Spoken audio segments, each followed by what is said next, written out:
experiencia y academia. Él es Jaime Cuartas, abogado director de Buró Jurídico. Doctor Cuartas, pase al tablero. ¿Qué vamos a aprender hoy? Y él es Jaime Andrés Cuartas, sí, el director de Buró Jurídico. Jaime Cuartas, el bueno, el abogado, y está hoy con nosotros aquí en Antioquia Amanece el Legado. Abogado, buenos días, bienvenido. Buenos días, Luisa Fernanda, para usted, para sus compañeros en este importante programa.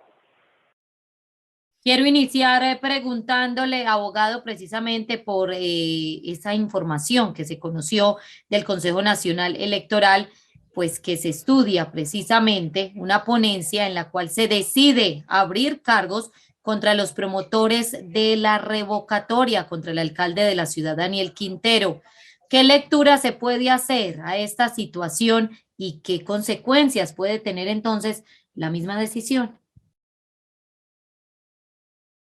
Sí, Luisa, esto es como una novela que va ya un poco larga.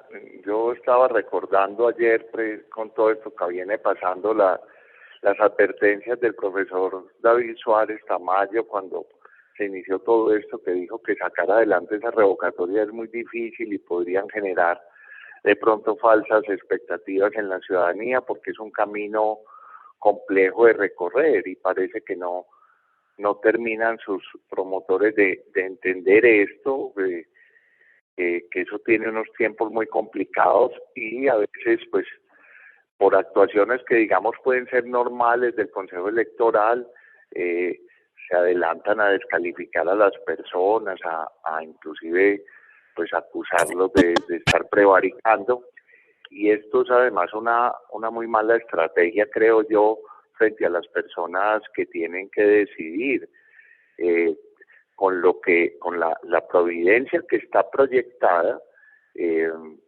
pues uno diría que efectivamente se encontraron dificultades con la contabilidad y no es que lo diga el magistrado, es el fondo de financiación electoral el que conceptó técnicamente que se encontraron dificultades en los reportes contables y esto pues es un poco complejo y además ellos sí pueden iniciar unas sanciones, unos procesos de investigación a las personas que promotoras sí se encuentran irregularidades en la contabilidad, no como se les ha señalado de que no tienen competencia, eso no es cierto y creo que hay que referirse con más respeto a estos funcionarios que son unos dignatarios del más alto nivel, independientemente de que tengan un origen político, porque a la hora de la verdad pues son elegidos por el Senado de la República, pero que elige también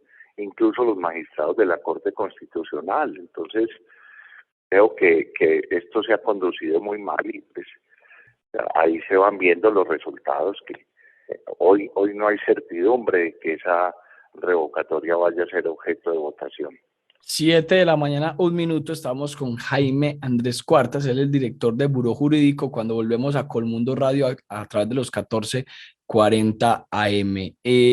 Director, hay que preguntar también, pues porque ayer se anunciaron por parte de algunos promotores de la revocatoria y quienes presentaron un incidente de desacato contra el Consejo Nacional Electoral. ¿Qué puede pasar entonces con este trámite y pues hasta dónde puede llegar el mismo?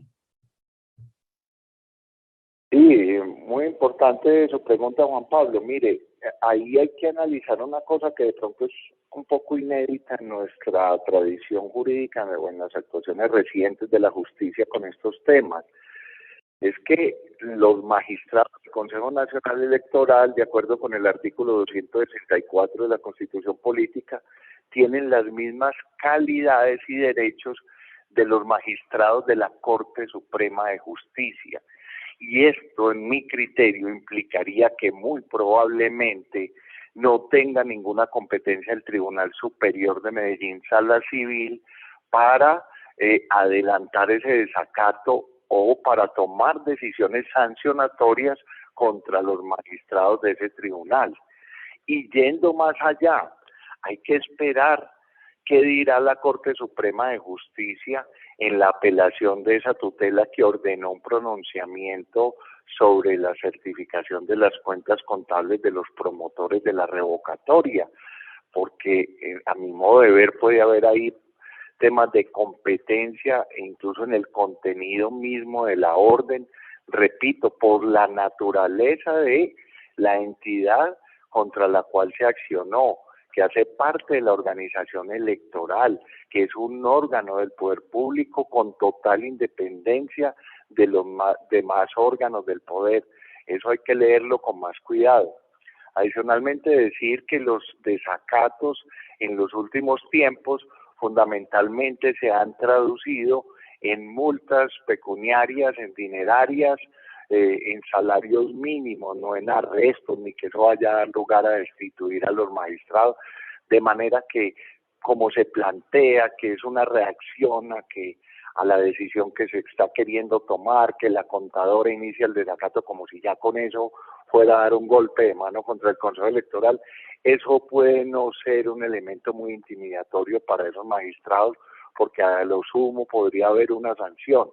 Pero adicionalmente en el incidente de desacato, como conoce de él el juez que dio la orden, también puede modular el fallo y el accionado puede explicar por qué no ha sido posible cumplir la orden o de qué manera la está cumpliendo y por qué en esos 10 días no era posible. Entonces seguramente argumentarán que se encontraron irregularidades en la contabilidad y que eso tiene que dar lugar a abrir una investigación contra los promotores de la revocatoria.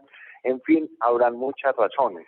Pero adicionalmente, el que toma la última decisión en ese desacato es la Corte Suprema de Justicia, porque si hay una sanción, repito, superando toda esta reflexión que hay que hacer del fuero especial que tendrían los magistrados del Consejo Electoral para ser sancionados, si hay una sanción, las sanciones por desacato a una tutela son objeto de consulta automática por el superior jerárquico y no tendrían efecto hasta que no sean revisadas por el superior jerárquico, nuevamente en este caso la Corte Suprema de Justicia.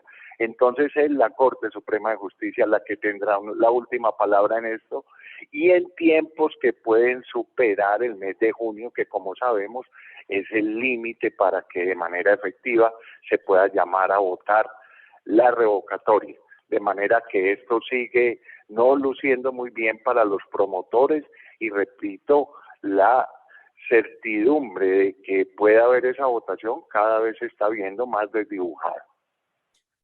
Esto es Antioquia, amanece el legado 7 de la mañana, 6 minutos. Hablamos con don Jaime Andrés Cuartas Cardona, director de Buró Jurídico, abogado. Y a esta hora estamos al tablero con él, porque aprendemos y nos enteramos de la actualidad jurídica en términos políticos en nuestro territorio. Esta semana el candidato Gustavo Petro se presentó ante un notario en Bogotá para supuestamente suscribir un compromiso de no expropiar si es elegido presidente. ¿Esto tiene fuerza vinculante? ¿Qué podemos comentar sobre esta actuación? Sí, que mire que con esto no voy a decir nada novedoso porque lo dijo el propio director jurídico de la campaña, el doctor Germán Navas Salero, pues que este acto no es algo básicamente simbólico, esto no tiene ninguna fuerza vinculante, sobre todo porque es una persona que recién es un candidato, no es un funcionario en ejercicio. Y esas declaraciones ante notario, pues el contenido de una escritura pública es significativo cuando es un requisito obligatorio para algún acto, por ejemplo la compraventa de bienes inmuebles, que no tiene valor alguno si no se realiza por este medio. Entonces ustedes notan la redacción de las escrituras, habla el notario, y él da fe de que una persona se presentó ante él y le dijo tal o cual cosa. Y eso pues, la fuerza vinculante de esto es muy poca. Yo creo que son actos meramente simbólicos, estrategias comunicativas de campaña, a veces no muy afortunadas. A mí en lo personal, viniere de quien viniere, que no es el caso, pues me parece que no deberían utilizarse estas actuaciones de carácter jurídico para el ejercicio político. Estamos judicializando demasiado la política, como lo hemos dicho, con los temas electorales y demás. Entonces esto no tiene mayor significación. Y por fortuna así es que sería muy grave que esto llegara a ser cierto, porque es que no podría un presidente de la República en ejercicio decir yo no expropio a nadie ni por nada, porque es que la expropiación es una figura muy importante en el ordenamiento jurídico y se hace con fines de utilidad pública e interés social. Y gracias a esta figura podemos construir vías hidroeléctricas, conducciones de energía, de redes de gas, sobre predios privados, aún y que los particulares se opongan a ellos o no estén de acuerdo con el valor que se les va a pagar. Muchos hemos padecido las demoras en las obras públicas cuando un particular se resiste a vender al Estado su propiedad para que sea utilizada con este fin, de manera que ningún presidente de la República puede renunciar a esto, que es una función constitucional y que es una figura muy importante, repito, utilizada para lo que debe ser, con fines de utilidad pública e interés social. Buena explicación la que nos da entonces el abogado director de Buró Jurídico Jaime Andrés Cuartas. Aquí en Antioquia amanece el legado. Jaime Cuartas, el abogado, el bueno. Muchísimas gracias y un feliz día para usted. Feliz día, mucho gusto en saludarlos. Ya son las 7:10 de la mañana.